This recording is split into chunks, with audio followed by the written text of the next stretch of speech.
आप सभी दोस्तों को कृष्ण लीला चैनल में बहुत बहुत अभिनंदन है। तो दोस्तों, आज की वीडियो में आपको सुनाने जा रही हूँ राधा कृष्ण और गोपियों की ये कहानी। तो दोस्तों, वीडियो को लास्ट तक जरूर देखना और वीडियो को लाइक सब्सक्राइब करके घंटी पर जरूर क्लिक कर देना। तो चलिए मैं आपको आज की कहानी सुनाती हूँ। एक बार श्याम सुंदर अपना श्रृंगार कर रहे थे। तभी श्याम सुंदर ने कुछ सोचकर नंदगांव की गोपियों को बुलाया और कहा कि अभी तुम बरसाना जाओ और ये पता लगाना कि हमारी प्राण प्यारी ने आज कैसे वस्त्र धारण किए हैं। आज हम भी वैसे ही पोशाक धारण करेंगे। आज तो राधे जैसे ही वस्त्र धारण करके ही निकुंज में जाएंगे और तो हमें देखकर राधा जी अचंभित हो जाएंगी। जब नंदगांव से गोपियां श्री बरसाना पहुंची तो श्री कुछ मंजरियां श्री राधा रानी का श्रृंगार कर रही थीं। कुछ मंजरियां बाहर खड़ी थीं।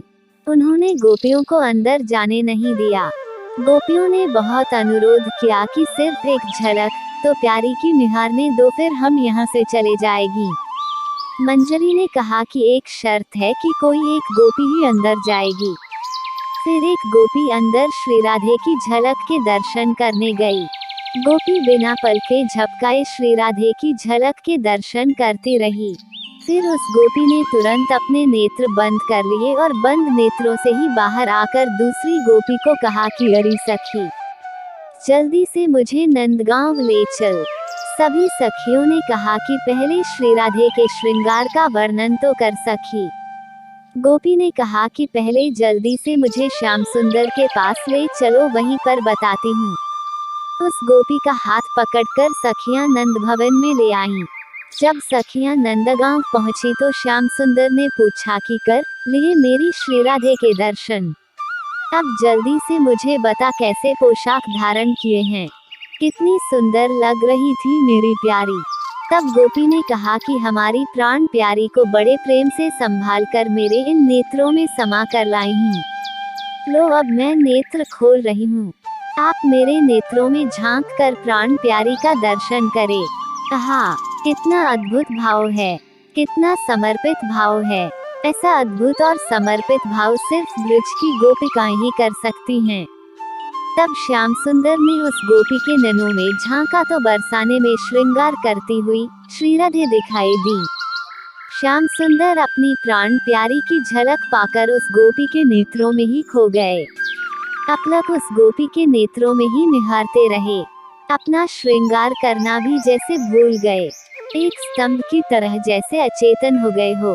एक गोपी ने श्याम सुंदर को पुकारा तो चेतनवंत हुए।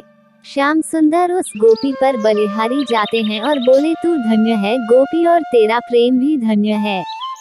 तुम्हारे प्रेम ने तो नंद भवन में बरसाना दिखा दिया है। फिर श्याम सुंदर ने श्री राधे जैसा ही श्रृंगार और पोशाक धारण किए। जिस गोपी के नेत्रों में श्री राधे देखी थी उसे कहा कि अब तुम अपने नेत्रों में मेरी छवि को बंद कर लो। उस गोपी ने श्याम सुंदर को भी अपलक निहारा और थोड़ी देर में अपने नेत्रों को बंद कर दिया। श्याम सुंदर ने एक और गोपी से कहा कि इस गोपी को निकुंज में ले जाओ जहाँ श्री राधे बैठकर मेरा इंतजार कर रही हैं। वो सखी उसका हाथ पकड़कर निकुंज में ले आई जहाँ श्री राधे अपने श्याम सुंदर का इंतजार कर रही थीं। नंदगांव की गोपियों को देखकर उनसे पूछा कि श्याम सुंदर कहाँ हैं। जिस गोपी के नेत्र बंद थे उसने कहा कि श्याम सुंदर मेरे नेत्रों में समा गए हैं। ऐसा कहकर उस गोपी ने अपने नेत्रों को जैसे ही खोला तो श्री राधे भी उसके नेत्रों में झांककर अचंभित सी हो गईं। उस गोपी के एक नेत्र में श्रृंगार करती हुई बरसाना में श्री राधे दिखाई दे रही थी और दूसरे नेत्र में श्रृंगार करते हुए नंद भवन में श्याम सुंदर दिखाई दे रहे थे। उस गोपी के दोनों नेत्रों में प्रिया प्रियतम दोनों दिखाई दे रहे थे। तभी दूर से श्याम सुंदर अपनी बंसी की मधुर धुन बजाते हुए आते दिखे। दोनों एक दूसरे को देखकर अचंभित हो रहे हैं, क्योंकि जैसा श्रृंगार उस गोपी के नेत्रों में दिखाई दे रहा है वैसा ही श्रृंगार दोनों ने किया है। राधा जी उस गोपी को अपना हीरा जड़ित हार पहना देती है और आलिंगन करते हुए कहती हैं, तू धन्य है गोपी और तेरा प्रेम भी धन्य है। तूने तो अपने दोनों नेत्रों में मुझे और श्याम सुंदर दोनों को बसा लिया है। इस कहानी से हमें ये सीख मिलती है, मन में पवित्र भावना हो तो किसी को भी अपने नेत्रों में बसाया जा सकता है। तो आशा करती हूँ आपको इस वीडियो के माध्यम से कथा पसंद आई होगी। इसी तरह की वीडियो को देखने के लिए आप मेरे चैनल को लाइक एंड सब्सक्राइब कर लीजिए, ताकि मेरी आने वाली सभी वीडियो का नोटिफिकेशन आपको सबसे पहले मिल सके। और वीडियो को अपने दोस्तों के साथ भी शेयर कर दीजिए। जय श्री कृष्णा। राधे राधे।